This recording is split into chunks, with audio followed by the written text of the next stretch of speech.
Okay, let's unpack this. Welcome, everyone, to a deep dive into some really thought-provoking material today. We're tackling Ecclesiastes chapter 12. Exactly, and we're guided by an online study I found called The Not-So-Golden Years. Interesting title. It is. And our mission here is really to zero in on the insights this particular source pulls from Ecclesiastes 12, especially how it contrasts, the experience of aging with faith in God versus facing those later years without that foundation. So using this study as a kind of roadmap through the text. Precisely. So the study kicks off with a premise that might, well, challenge the typical view of aging. Which is? That our youth doesn't stick around forever. Obvious, maybe, but it sets up a contrast. Okay. Between what we think retirement is like and what Ecclesiastes describes. You got it. You know that common vision. The golden years, relaxation, grandkids, travel. Yeah. All that good stuff. Sure, the dream scenario. Well, the source contrasts that idea really sharply with the reality described in Ecclesiastes, particularly when faith isn't in the picture. And that's where the title comes in, the not-so-golden years. Exactly. If lived without that connection to the Creator, according to this study, that immediate contrast really sets the stage. Okay. So where does it start in the text? Verse 1. Yep. The very first verse, Ecclesiastes 12.1, hits you with a direct, pretty urgent command. It says, so remember your Creator while you are young, before the evil days come and the years approach when you will say, they no longer give me pleasure. And what's fascinating here, the source highlights the Hebrew word for remember. It's zakor. Right, zakor. And it's not just like passive recollection, is it? Not at all. The study says it means actively calling something to mind, really dwelling on it, thinking on it. So it's an active engagement with the idea of the Creator. Right. And the study interprets this powerful command as basically a hope, or maybe an urging, that we'll actively accept Jesus Christ when we're young. The warning being, don't put it off. Don't wait for that sort of deathbed conversion idea. Exactly. And the source gives a compelling reason why. Because the text describes these later days, the ones people often romanticize as trouble, or even evil days. Not exactly pleasurable, then. Explicitly not pleasurable, according to the study, if you're without faith. The whole Not-So-Golden Years title stems directly from this lack of pleasure the text describes in aging, if you haven't remembered your Creator early on. That perspective definitely shifts how you might think about getting older. It's quite stark. It is. Then the chapter moves into some incredibly vivid, almost poetic imagery to describe physical decline. It does. Verse 2 uses these really striking metaphors for the body weakening and, well, death approaching. Like before the sun and the light grow dim, also the moon and the stars, before the clouds return after the rain. It's quite evocative. And the study connects this directly to that simple, undeniable truth. Physical death is inevitable. It's waiting for us all at the end of our earthly time. No escaping it. No, and the source points out something interesting about that imagery, like days without sun or rain aren't productive for growth, right? Yeah. So it suggests the final days before death are often described in the text as maybe less productive or fruitful in an earthly sense. That's interesting. And here's where the study brings in a really pointed modern observation. Oh, yeah. It notes the vast sums people spend today. Gerontological medicine, anti-aging stuff, basically trying to buy more time, delay the inevitable. Right, a huge industry. Huge. And the study asks the listener directly, why would older folks do this? Why spend so much fighting it? And the source's answer. It gets right to the heart of its argument. They either don't know Jesus, or maybe they've known him, but have lost sight of the promises he offers beyond this life. Wow, that creates such a stark dividing line, doesn't it? It really does. The source argues that life with Jesus means physical death isn't the absolute end. It's seen as a door leading to a much better life, even with a brand new body. Whereas life without Jesus, according to the study's reading, means death is simply, well, the door to judgment by our Creator. Yeah, and the source uses this point to directly address anyone listening who might be getting older, facing this prospect, and urges them to accept Jesus now. It definitely doesn't pull any punches there. It's quite direct. Not at all. Moving further in, verses 3 and 4, really hammer home the physical realities of aging with incredibly specific details. These verses use such powerful descriptions. The study interprets them as the undeniable fading of youthful strength. Things like the guards of the house are trembling. Which the source sees as trembling limbs, right? hands losing their steadiness, that kind of thing. Exactly. And men of courage are bent over double. I mean, that paints a clear picture of a stooped, less upright posture as strength wanes. Then there's the women stop grinding grain because there are so few. The studies suggest this could point to maybe losing teeth or just finding physical tasks harder. Difficulty eating, perhaps? Could be. And the women at the windows can no longer see out. That's a poignant one for failing eyesight. Very. The doors to the streets are kept shut, suggesting, the aging person stays indoors more, becomes less engaged with the outside world. Yeah, a shrinking world. And the noise from the grain mill fades. That seems pretty clearly hearing loss. Definitely. And this last one is particularly vivid. A person is startled by the chirp of a bird, yet their singing is hard to hear. Oh, yeah. The source interprets that as maybe a heightened sensitivity to sudden, sharp noises, but a reduced ability to hear softer, maybe more pleasant sounds, like birdsong. Such detailed observation of the aging process. It really is. And the study emphasizes, look, no matter how much we try, we cannot stop time. Youthful strength will fade. The body, despite our best efforts, it will eventually fail us. The source even touches on our modern obsession with physical fitness. Does it? How so? It notes that while obviously caring for the body is good, putting intense emphasis on it, making it the main thing, can sometimes become an idol if we ignore the spiritual reality behind it all. Balancing physical care with spiritual focus. That makes sense. And that feeling of the body slowing down connects to the study's point about kind of falling behind the world's relentless pace. The world keeps moving, bustling. But the aging body just can't keep up in the same way. Right. The source draws this contrast. Yeah. In youth, you might get up with the birds, eager to start a long, productive day. Loads of energy. Yeah, ready to go. But in the so-called golden years, without that spiritual core, you might still get up early, maybe because you can't sleep well, but the strength and capacity to keep up with the world's pace, they're gone. The world that says will eventually pass us all by. That's a sobering thought. It is.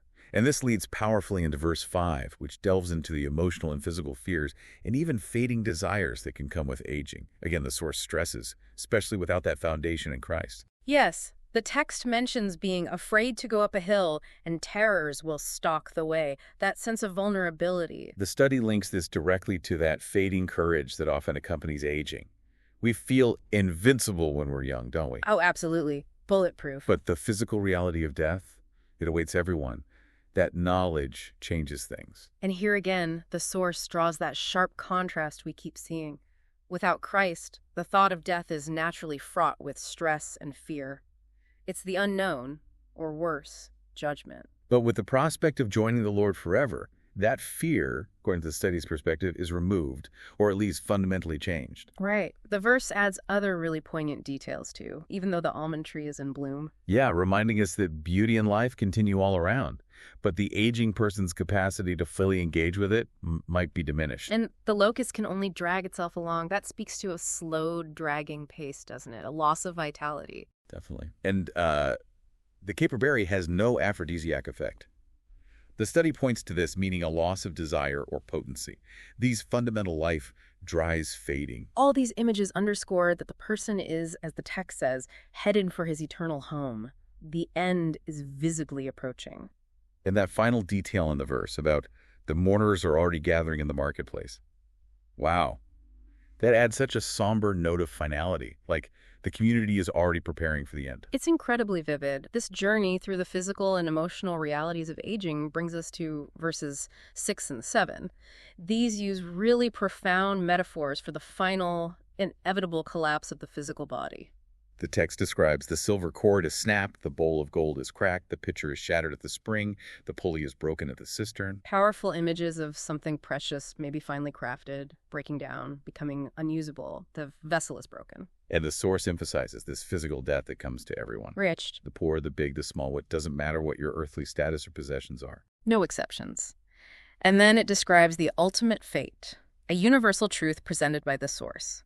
The dust returns to earth as it was. And the spirit returns to God who gave it. And this is an absolutely crucial point for the study. It stresses that the spirit doesn't just, vanish into thin air. It returns to the giver. For judgment. For judgment, yes. The source uses this verse as a powerful urging for us to think seriously about this meeting with our Creator in advance, not just stumble into it unprepared. Which brings us right to a verse People often quote from Ecclesiastes, maybe sometimes out of context, verse 8. Yes. After all this observation, Kohelet, who the source identifies as Solomon, declares, "Pointless, meaningless," said Kohelet, "nothing matters at all." Or, "Vanity of vanities." And the study's interpretation here is direct and, well, consistent with everything else it's been saying. Which is? That for those without a restored relationship with their Creator, life is ultimately seen as pointless from this perspective, as worldly pursuits and physical capacity inevitably fade with age. There's nothing left of lasting importance if that relationship isn't there. That's the argument. The source argues there's nothing else more important than this relationship with God. Okay. The study then seems to shift slightly in the next few verses, 9 through 12a. It reflects on Kohelet himself and the nature of wisdom. Yeah, the source highlights that Kohelet wasn't just wise, he was a teacher. He also taught the people what he knew. It mentions he weighed, researched, and corrected many ethical sayings. He put work into it. And it describes his method, too, developing an attractive writing style, presenting the truth straightforwardly, and capturing wisdom in those short phrases, proverbs that were easy to understand and remember. Like nuggets of wisdom. The study points to those great analogies from the text for the impact of these wise sayings. They're as sharp as goads, prodding and guiding. And like well-fixed nails, solid, enduring truth, hammered in place. Exactly. And these truths, the source notes, came from a single shepherd pointing towards God as the ultimate source. But right after this praise for godly wisdom, there's a bit of a caution, isn't there, in verse 12a? There is. One can write many books, there's no end to it. And the source interprets this as a warning, like, be careful about getting lost in endless study or just accumulating knowledge from sources other than God. Right. The idea being that true wisdom is a gift from God meant to guide people onto his path. But we have to be careful not to just mix knowledge gained from human effort or other means with God's specific words, maybe diluting them or twisting them. The study specifically warns that people can twist simple facts to get their own desired results. Yeah, and the source is very clear. This kind of manipulation, using knowledge for self-serving ends, it says that's not of God. It urges us to only seek after the things of God. That warning leads directly into the end of verse 12 and verse 13, where Solomon, or Kohelet, brings all his searching and study to a powerful final conclusion. He summarizes the vast effort put into seeking knowledge, right? Noting that studying many books, one can study so much that it wearies the flesh. Yeah. It's exhausting. But the ultimate point, as presented in the study, is that all this earthly study, all this human knowledge, it cannot preserve the soul. It has limits. So after everything explored in this chapter, and really throughout the whole book, the final conclusion presented in the source is this: fear God and keep his mitzvot commandments. Yeah. This is what being human is all about. The whole duty of man, as some translations put it. And the source is careful to define that word fear here. Right, it's not about being like terrified in a cowering way. No. It's about having a reverent awe, acknowledging who God is, his majesty, his power, his holiness, and setting him apart in our worship, recognizing his unique, supreme position. That makes sense. And finally, verse 14 provides the ultimate foundational reason, according to the study, for why we should live a life dedicated to fearing God and keeping his commands. For God will bring to judgment everything we do, including every secret, whether good or bad. That's pretty sobering. Judgment. The study clarifies that this judgment, as it understands it from a Christian perspective, is ultimately based on one crucial decision. Whether or not one has accepted the payment for our sins through Jesus Christ. That's the lens the source uses here. And it lays out the two potential outcomes from that perspective. If you've accepted that payment through Christ, then your service to him, the good, mentioned in the verse, will be acknowledged and rewarded. But if not? If not, the source says, you'll have to pay the price for your own sins, the evil, because you rejected the payment offered. Wow. So the stakes are incredibly high, according to this interpretation. They are. And the source wraps up this powerful section by stating that Solomon's urging, really, throughout this whole chapter, is for us to live our earthly lives constantly with eternity in mind. That phrase really sticks with you, with eternity in mind. It does. So reflecting on this deep dive into Ecclesiastes 12, using this not-so-golden years study as our guide, we've explored that profound contrast it draws between aging with faith and aging without it. We face the stark reality of physical decline and death that the text describes so vividly. Wrestled with that idea of meaninglessness that Kohelet voices, which the source links directly to life without a relationship with the Creator, especially as other things fade. And we've arrived at that ultimate conclusion presented in the study, that fearing God and keeping his commands is presented as the core purpose of being human. Especially as the final verse emphasizes, in light of that future judgment. It's been quite a journey through just one chapter. Definitely challenging, but yeah, powerful stuff from this perspective. So maybe a final thought for you listening. If living with eternity in mind is indeed the ultimate point, as this source concludes from Ecclesiastes, well, it really makes you pause and think, doesn't it? Regardless of your age or your stage of life right now, what does that actually mean for how you approach today, how you live now? Something to mull over.